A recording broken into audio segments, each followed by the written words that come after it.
धीर्धैनं श्रवणपटेयतिवरा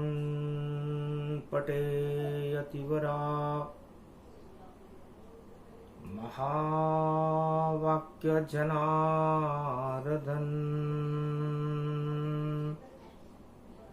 सच्चिदानन्दत्वं शरणं व्रजेश। यादवेन्द्रं दयादाता पुंडरीक्षा क्षीरसागर शयनम कमलनयनम नमस्तुते नमामि श्री हरि। धैर्य से जिसको धारण किया जाता है, कर्ण पटुओं से जिनका पान किया जाता है, ऐसे सच्चिदानंद भगवान श्री यादवेंद्र सरकार को मैं नित्य ही चिंतन करता हूँ, नमन करता हूँ। जिनको नमन करने से मंगलादि मंगल तो हो ही जाते हैं, साथ ही में बहुत बड़ा बल मिलता है मनुष्य। वाणी ब्रह्माणी करो, वाणी पर नितवास, राम कथा वर्णन करूं पूर्ण कर्मा आस। शांतम शाश्वतम अप्रमेयमनघम निर्वाण शांति प्रदम ब्रह्मा शंभु फणीन्द्र शव्यमनिशम वेदांत वेद्यम विभुम रामाख्यम जगदीश्वरम सुरगुरुम माया मनुष्यम हरि। वंदे अहम करुणाकरम रघुवरम भूपाल चूड़ामणिम नान्या स्पृहा रघुपते हृदय अस्मदीये। सत्यं वदामि च भवान् खिलांतरात्मा भक्ति प्रयच्छ रघुपुंगव निर्भरा में कामादि दोष रहितं कुरु मानसं। रामदूतम अतुलित बलधाम हेम शैलावदेही दनुजवन कृशानु ज्ञानी नाम अग्रगण्यम। सकल गुण निधान वानराणामधीश रघुपत प्रिय भक्तवात जात नमामि। एकादशवां रुद्र है महावीर हनुमान, और आत्मा में ही हो गया परम ब्रह्म का ज्ञान। ये आदि रूप कैलाश बने, श्री राम के ये विश्वास बने, और ज्ञान बने, और ध्यान बने, और भक्ति बने, वैराग्य बने। कैलाश पे जिनका वास रहे, त्रिभंगी बाबा त्रिपुरारी, और चारों युग में त्रिलोक की इनमें रहती है शक्ति सारी। ऐसे बाबा अर्धंगी का एकादश रुद्र भवानी है, एकादश रुद्र भवानी है। ये पवन पुत्र बन गए ज्ञान से, और अंजनी सुत बलवानी है। एकादशी थी, शुक्रवार था, और शिवजी थे कैलाश, और अपने आप ही रुद्र बन गए, आ गए अंजनी पास। अंजनी के लाल बन गए हनुमान जी। भगवान शंकर जब पवन की तरंग उनमें उठी तो है उमा, मैं बन गया एकादशवां रुद्र, और अंजनी लाल का आता हूं। और जब दो दो रूप मैंने देखे, तो सब जगह राम में पाता हूं। तो सिया राम में सब जग जानी, और ये संसार शून्य में मानी। ये सारा संसार उमा जी शून्य है, और उस शून्य को, जो आत्मा का स्वरूप है, परमात्मा का भी स्वरूप है, और उस शून्य का सार ये संसार है। अब जितनी भी आत्मा जन्मती जग में संसार में प्रकट हो जाती है, वह शून्य से ही आती है और शून्य में फिर प्रकट आती है, और शून्य भी शून्य में, और एक सपना करे साकार, मिट्टी में मिल जाता है उसी शून्य का आकार।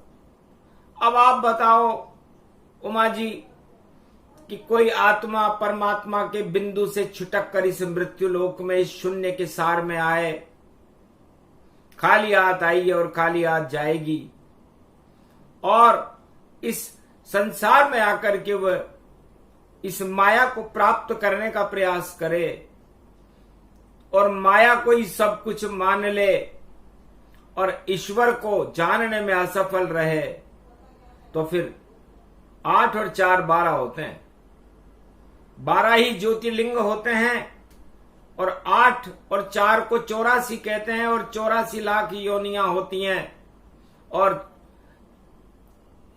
इन 84 लाख योनियों में वह आत्मा, वह शून्य इधर से उधर भटकता रहता है, अटकता रहता है, लटकता रहता है। आज एकादशी का दिन है। एकादशी के संरक्षक भगवान श्री कृष्ण होते हैं, और श्री कृष्ण ने अर्जुन को समझा दिया एकादशी का ज्ञान। अरे मैं ही शून्य का रूप हूं और मैं ही विराट रूप भगवान है। अर्जुन, मैं ही शून्य का सार हूं और मैं ही विराट हूं, और शून्य से विराट तक जाना ही गीता है, और एकादशी का स्वामी भी मैं ही हूं। और है धनंजय, ये द्रौपदी जो एक है, आप पांडव 5 हो और द्रौपदी एक, और आपके भाई 100 बन गए और कौरव रूप अनेक। आपके भाई हैं, उनकी संख्या 100 है, उनमें भी एक के आगे देखो 2-2 बिंदी दिखाती है, और फिर भी शून्य ही रहते हैं, और हाथ नव द्रौपदी नहीं आती है। और आप भी 5 हो पांडव और पंच तत्व का सार, और कितने भी बढ़ जाओ तुम पर करो सत्य साकार। इसलिए सत्य तो द्रौपदी है, और द्रौपदी दाव पर लगी हुई और राजमहल में बैठी है, और चौपड़ सार पासे फेंक रहे, और द्रौपदी देखो इज्जत लुटती है। तो लगी द्रौपदी दाव पर, और द्वापर युग के माय, और हाथ नहीं कौरव कछुआया, और चीर खींच गति पाए। दुशासन के हाथ थके पर चीर खींच नहीं पाया है। श्री कृष्ण लाज बचाने द्रौपदी द्वापर युग में आया है। अरे द्रौपदी तो है आत्मा ही रूप, और इसका चीर कैसे खींचो। तुम कितना भी चीर इसका खींचो, पर अपनी आंखें खुद मींचो। नहीं खिंचता है चीर द्रौपदी, और द्रौपदी आत्म समान, और आत्मा की रक्षा परमात्मा करते हैं, और बोले कृष्ण भगवान। और 10 इंद्रियां तुम्हारी ये दुशासन कहलाती है, और पंच तत्व की देह में ये, और सत्ता अपनी चलाती है। ये चाहती है शासन हमारा चले, और द्रौपदी का चीर खींच डालें, पर आत्मा के ऊपर देखो परमात्मा ही शक्ति डाले, तो चीर नहीं खिंचता आत्मा का। और आत्मा द्रौपदी समान, और जब जब आवे द्रौपदी तो महाभारत गतिमान। चारों युगों में जब भी द्रौपदी आई, और द्रौपदी सत्ता के लिए आती है और सत्ता को मटिया मेट करके चली जाती है। ये द्वापर का सत्य वचन कलयुग में कृष्ण सुनाते हैं। जब जब हम द्रौपदी लाते हैं तो महाभारत हो जाते हैं, और सत्यराज फिर कायम होता, धर्मराज फिर आए। चारों युग में द्रौपदी जब जब भारत आए, तो जब जब भी द्रौपदी को लाया गया भारत में, द्वापर युग में द्रौपदी आई थी, तो सत्ता ही लुट गई कौरव वंश की, नाम निशान मिटा सारा। पर चीर न खींच पाया दुर्योधन, और दुशासन हार गया सारा। और लाज बचा दी श्री कृष्ण ने, और महाभारत गति जान। एक द्रौपदी के लिए और सत्ता करी कुर्बान। तो कौरवों ने एक द्रौपदी के लिए अपनी सत्ता को ही कुर्बान कर दिया। महाभारत का मूल कारण नारी थी। तो महाभारत जब भी होता है उमा जी, 3 कारणों से होता है। बाल हट, राज हट और नारी हट जब सत्ता में मिल जाते हैं तो महाभारत का कारण पैदा हो जाता है। चारों युग में महाभारत का कारण ये हट ही जानो। और देखो बाल हट था सतयुग में, प्रहलाद को बालक तुम मानो।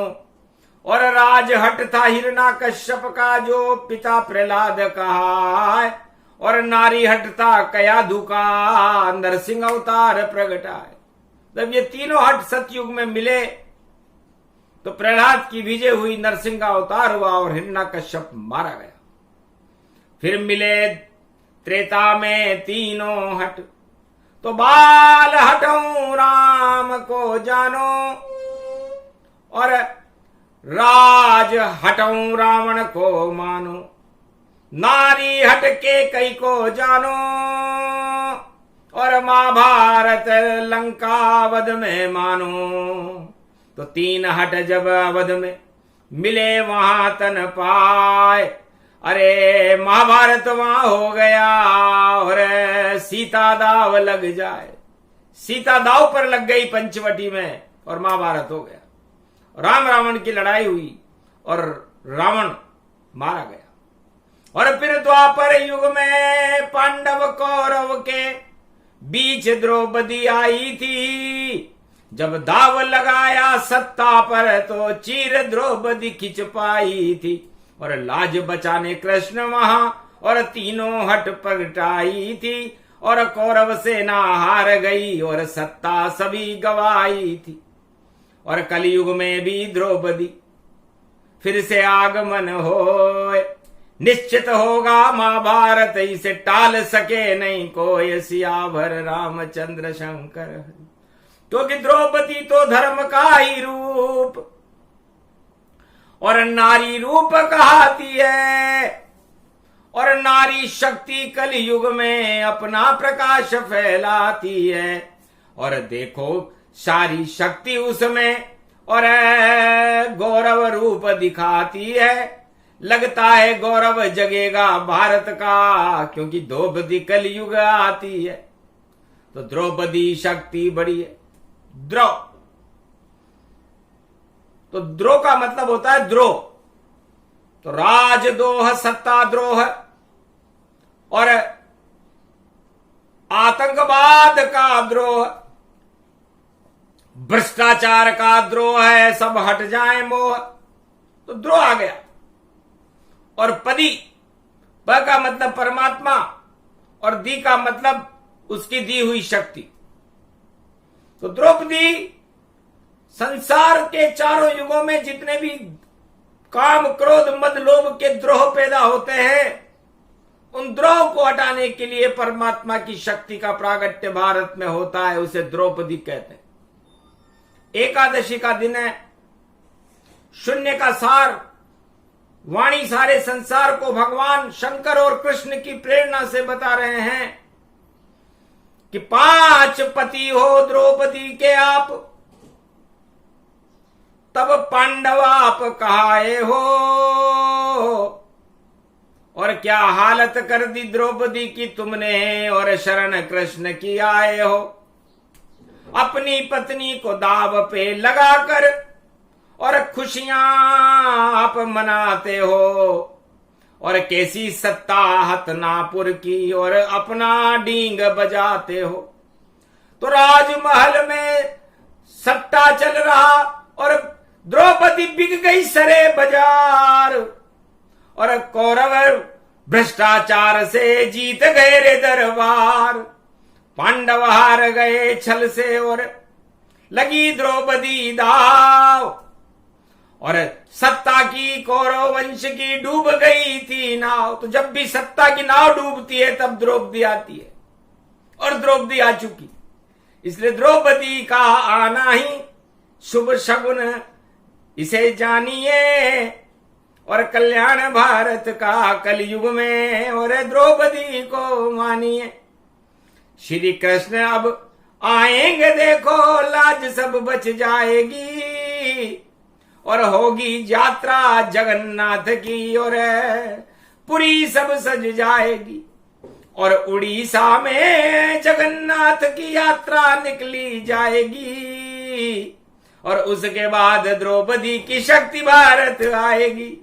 तो जगन्नाथ की शक्ति का और हुआ उड़ीसा धाम, पुरी पुरी में पुरी पुरी है, और पूरी मनोकामना जान। तो निश्चित शक्ति भारत की गौरवमय ये हो, ऐसी द्रौपदी पुरी वंश में, और बड़े पदों गति जो है बड़े पद पर जाएगी, और सारी कौरव वंश की राजनीति को समाप्त करके और भारत का गौरव बढ़ाने वाली नारी का हो गया आगमन।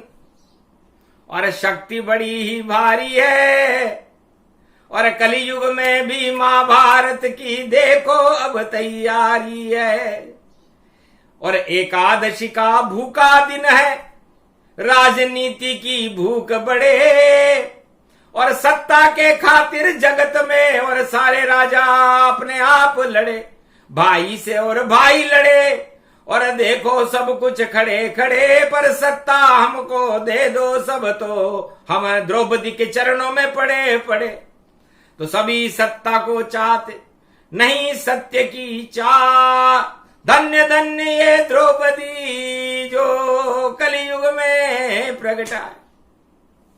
तो द्रौपदी का आना और कौरव वंश की सत्ता का जाना लगभग लगभग निश्चित है। वह तो सोच रहे लगा दाव, और जीत हमारी हो जावे, पर जीत हार में बदल जाएगी, सब कुछ उल्टा हो जावे।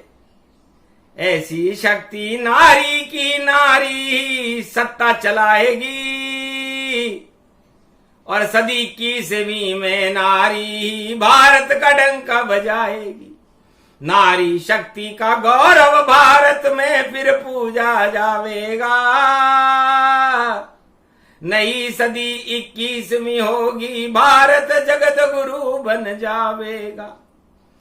और ऐसी शक्ति बेकुंठन से और कल की अवतार ले आवेगा। ये एकादशी की वाणी है जिसे कृष्ण खुद ही सुनावेगा। तो है संसार वासियों, आप लोग खाली हाथ आए और खाली हाथ जाओगे।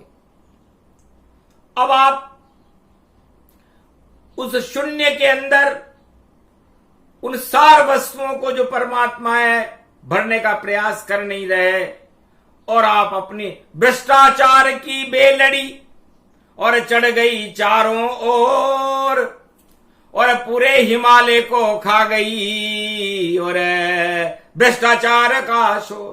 पूरा हिमालय भ्रष्टाचार की बेलड़ियों से भरा हुआ है। सारे संसार में विष की बेलड़ियां फैल चुकी हैं, आतंकवाद और हिंसा की, और बेल फैली हजारों, और सब अपने अपने भोग कर रहे, और मारो काटो मारो, मार काट मची हुई है। भ्रष्टाचार है, अहिंसा, बेरोजगारी का बोलबाला है, और राजा भी डींगे लगाने में व्यस्त हैं। कोई परमाणु बम बना रहा है, कोई अपना धन दिखा रहा है, कोई अपनी सुंदर स्त्री दिखा रहा है, कोई अपना राज दिखा रहा है, कोई अपनी ताज दिखा रहा है। तो राज ताज और भ्रष्टाचार का होगा बंटाढार। और 21वीं सदी में भारत में आए कल की अवतार। तो जब कोई व्यक्ति परमात्मा जब अपने अंश को इस मृत्युलोक में भेजता है तो शून्य बना करके भेजता है, और शून्य को ही वापस शमशान में शून्य होकर के आत्मा परमात्मा में या 84 लाख योनियों में चली जाती। तो भगवान शंकर परमाते हैं उमा।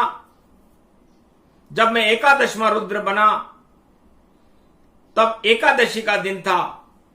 राम जी लंका के तट पर, समुद्र के तट पर बैठे हुए थे। रामेश्वर की स्थापना हो चुकी थी।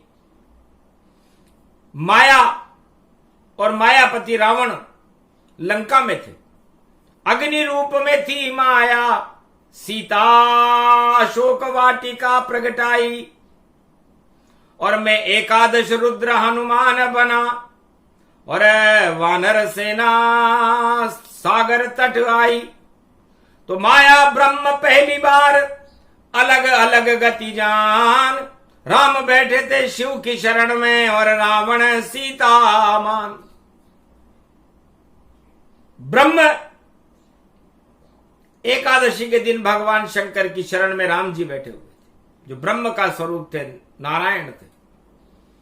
और माया को लूट करके रावण लंका में बैठा हुआ।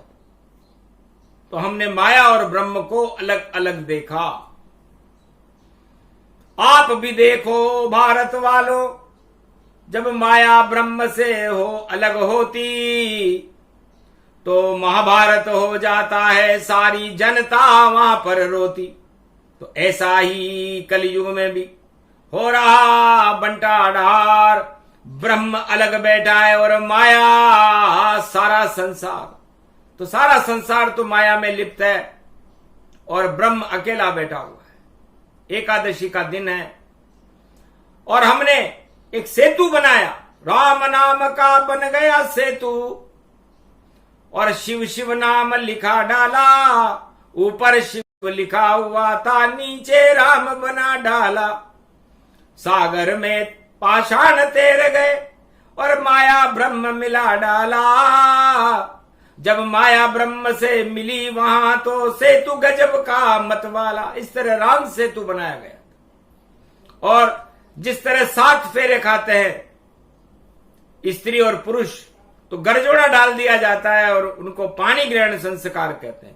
तो हमने भी पानी ग्रहण संस्कार माया रूपी सीता और ब्रह्म रूपी राम जी का करवा दिया। पाषाण से सेतु बना वहां और लंका तक माया ब्रह्म मिले। और मैं एकादशवां रुद्र बना तो राम मुद्रिका मुख में मेल पले। तो राम मुद्रिका मुख में रख कर कूद गया मैं लंक। अरे विजय का डंका बज गया और बजा विजयेश्वरी शंख। विभीषण के घर में गया सुरसा निकले बार। लंकनी को मैंने मारा और किया सबका उद्धार। मां सीता के चरणों में और पहुंच गया तत्काल। एक दिशा में राम जपे और मैं भी हुआ निहाल। दीन मुद्रिका ढार तब जन अशोक अंगार। और अश्रु से बहने लगी और राम नाम की धार। राम नाम की अश्रुधारा मां सीता के नयनों से बह रही थी। दया द्रवित में हो गया अग्नि बुझी तमाम। रामदूत में मातु जानकी बोले वहां हनुमान। दीन मुद्रिका ढार तब चकित चितव मुदरी पहचानी। और कर प्रणाम जोरी जुग पानी। मैंने प्रणाम किया, मां मैं रामदूत हूं। राम नाम मुद्रिका बनाई, माया ते असि रचि नहीं जाई। राम नाम की मुद्रिका लेकर के आया हूं। आप माया हो, राम जी ब्रह्म है। शिव जी की स्थापना करने के बाद हमने एक राम नाम का सेतु लंका तक बना दिया है और माया और ब्रह्म को मिला दिया। तो माया ब्रह्म जब जब मिले और सत्य हो ये साकार, सारा जगत सुंदर बने और सुंदर कांड गतिधार, तब सुंदर हो जाता है। सत्यम शिवम सुंदरम। तो सत्यम शिवम सुंदरम हमें बनाने के लिए मैं आपसे मिलने आया हूं और आपको ये मुद्रिका देने आया। तो राम नाम की मुद्रा को देख करके माया हर्षित हो गई और वरदान दिया कि जाओ बेटा, अष्ट सिद्ध नवनिधि करी दाता, असबर दीन जानकी माता। ये अष्ट सिद्धि और नवनिधि मैं तुम्हें प्रदान करती हूं। आज से ये तुम्हें भुगतान करूं और बड़ा परिश्रम पाया है और बेटा तेरी कोई इच्छा नहीं, फिर भी तू राम मुद्रिका लाया है। ऐसा सेवक है रामचंद्र जिसका दर्शन मैंने पाया है और अशोक वाटिका धन्य हुई और लंका नेश नाबूद दिखाया।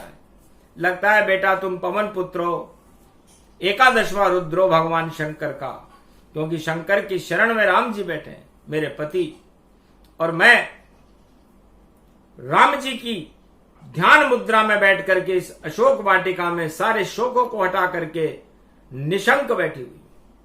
तो जाओ शोक सब हटे तुम्हारे और प्राणनाथ श्री राम पधारे। तो लंका मटिया मेट हो और झरझर जलती जाए, रोमनहारा कोई नहीं बचे और राज विभीषण पाए। जिससे तुम मिले हो विभीषण से वो राजा होगा, 1.25 लाख नाती मारे जाएंगे। ये एकादशी का फल है और एकादशी का फल मेरे नयनों से बूंदों में झर रहा है। तो आत्मा को एक ही दिशा में चलाना, 10 इंद्रियां रावण है और मन सीता का रूप है माया और ब्रह्म रूपी आत्मा है। तो इस ब्रह्म को एक ही दिशा में चलाने को एकादशी कहते हैं। और जब 10 इंद्रियां और माया उस राम और ब्रह्म के पीछे चलने लग जाती है तो एकादशी बन जाती है और शून्य भी अमर हो जाता है। तो इस शून्य के सार में यदि कोई अमर होना चाहे, अमृत को प्राप्त करना चाहे, तो उसे एकादश एक ही मार्ग पर चलना चाहिए और वो मार्ग है सदमार्ग, ईश्वर का मार्ग, ब्रह्म का मार्ग। बाकी सारे मार्ग द्रौपदी के चीर की तरह हैं जिसे आप खींच नहीं सकोगे, और जब खींच नहीं सकोगे उसे अपने जीवन में प्राप्त नहीं कर सकोगे तो आत्म में निराशा लगेगी और निराशा ही जीवन 84 लाख योनियों में भटकने का कारण है। तो इस समय कलयुग में सारा संसार निराशाओं के दौर से गुजर रहा है। उसके हाथ में भ्रष्टाचार करने के बाद भी धन नहीं आ रहा, स्त्री नहीं आ रही, उसे कुर्सी नहीं मिल रही, राजताज छिन रहे हैं, सारी लड़ाइयां सत्ता के लिए हो रही हैं, बेरोजगारी चरम पर है, लेकिन हाथ कुछ भी नहीं आ। तो जाओ जगन्नाथ के बाद जगत पसारे हाथ। तो हे हनुमान जी, आपने अपने हाथों से मुझे ये मुद्रिका दी है, तो जो भी आपके आगे हाथ पसारेगा उसे आप राम कृपा दे देना। जैसे मुझे राम मुद्रिका दी, तब से ही हनुमान जी और बढ़ गया उनका प्रताप, चारों युग प्रताप तुम्हारा, बोली सीता मात। तो हनुमान के आगे जाकर जो भी जोड़े हाथ, अरे मन की इच्छा पूरी कर देते हनुमान जी हाथों हाथ।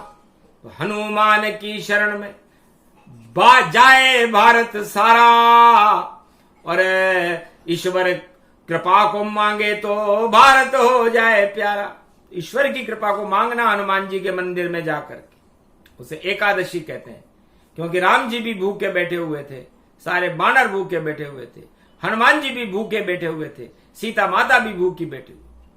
तब हनुमान जी ने कहा मां मुझे भूख लग रही है। तब सीता जी ने कहा था कि ये लंका के फल है, कड़वे हैं, पर जाओ भूख मिटा लो अपनी तुम और खा लो फलहूं तत्काल। तोरे तोरे फल हैं भैया और तुम हो बजरंग रूप विशाल। तो ये फल तुम्हारी सुधा को बुझा नहीं पाएंगे। लंका पहले जाओ जलाओ और मधुबन के फिर फल तुम खाओ। मधुबन में फल केवल नारायण और ब्रह्म और माया ही खा सकती है, लेकिन तुम्हें अधिकार है कि तुम लंका जलाने के बाद जो तुम्हारी शक्ति को 100 गुना अरबों गुना बढ़ाने के लिए मधुबन में जाकर के फल खाना। तब द्वादशी का पालना हनुमान जी ने मधुबन के फल खा करके खोला था, जिसे राजा इंद्र भी खा नहीं सका। हनुमान जी ने प्रेम से और किया मधुबन पान। धन्य धन्य हनुमान तुम ये एकादशी का ज्ञान। तो एकादशी की कथा है, सुने सुनाए कोय। अरे द्रौपदी की रक्षा करो वही कृष्ण यहां होए। तो जो द्रौपदी की रक्षा करे, तो भारत का जो राष्ट्राध्यक्ष है, संसार के जो राष्ट्राध्यक्ष हैं, उन्हें नारी की रक्षा करना चाहिए। चाहे उनका राज चला जाए, ताज चला जाए, पर जैसे भगवान कृष्ण ने द्रौपदी की रक्षा करी, हर भारत के नागरिक को भारत की नारियों का सम्मान और भारत माता की और भारत की नारियों की रक्षा करने के लिए संकल्प उठाना चाहिए। तो भारत का गौरव, जहां नारी का पूजन होता है, वहां पर देवता रमण करते हैं। तब भारत वापस देवताओं का देश बन सकता है। द्रौपदी विजेता हो सकती है, विजेता होकर रहेगी और कुर्सियों के खेल समाप्त होकर के रहेंगे, क्योंकि भ्रष्टाचार से उड़ रहे कलयुग में हनुमान। अरे पिंचर हो जाए हवा तो गिर जाए रूप धड़ाम। तो नकली हनुमान हवा में उड़ तो का प्रयास तो कर रहे हैं कि सत्ता हमें मिल जाएगी। उद्धव हुआ उदास, अरे सारे भाग गए मुझे छोड़कर, कृष्ण है मेरे पास। तब उद्धव को ज्ञान हो गया, अरे दुख का कोई न साथी, सुख के सारे साथी हैं ये समझ गए सब नाती। 1.25 लाख नाती भी भग गए और उद्धव हुआ उदास। श्री कृष्ण की कृपा से उद्धव हटी निराश। तो उद्धव की निराशा को भगवान कृष्ण ने हटा दिया, उसे प्रेम सिखा दिया, भगवान का ज्ञान सिखा दिया। और ज्ञान अमर अजर अविनाशी होता है और सत्ताएं सब नाशवान होती हैं। तो सत्ता का मोह छोड़ करके भगवान के ज्ञान को प्राप्त करना ही एकादशी का अमृत है। ये एकादशी का अमृत पान भारत में करे कराए कोय, और जो भी करे अमृत पान उस पे कृष्ण कृपा तन होए। भगवान कृष्ण की जैसे द्रौपदी पर कृपा हुई, इस प्रसंग को सुनने वालों पर भी होती है। हे वाणी तुम धन्य हो जो दी कथा सुनाए, एकादशी की कथा सुने तो मंगल भारत पाए। राज ताज सब ढस जाएंगे और आए नया प्रकाश। कैलाशपति हनुमान कृष्ण और कल की अवतार आकाश। कल के अवतार आसमान से प्रकट होंगे भारत में, और भारत में नया सवेरा होगा, नया प्रकाश होगा।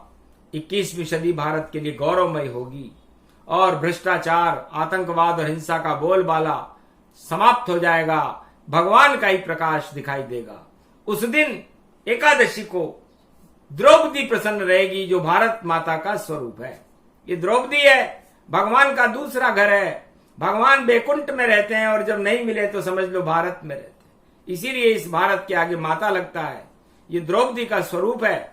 यहां पर पंच देवता रहते हैं। सदा भवानी दायिनी सन्मुख रहे गणेश, 5 देव रक्षा करे ब्रह्मा विष्णु महेश। इसलिए इस द्रौपदी की 5 पांडव बनकर के ये 5 मां शक्तियां भारत की इस द्रौपदी की रक्षा करती है। हे द्रौपदी भारत माता तुम धन्य हो, और हम भी धन्य हैं जो भारत में पैदा हुए। इसलिए आपके पुत्र हैं द्रौपदी, आप हो भारत माता, और आप यहां पर हर युग में बुला लेती विधाता। विधाता आपके वश में होते हैं, जब चाहे जिस अवतार को चाहे आप द्रौपदी बनकर बुला लेती। इसलिए आप कल के अवतार को भारत में बुलाओ।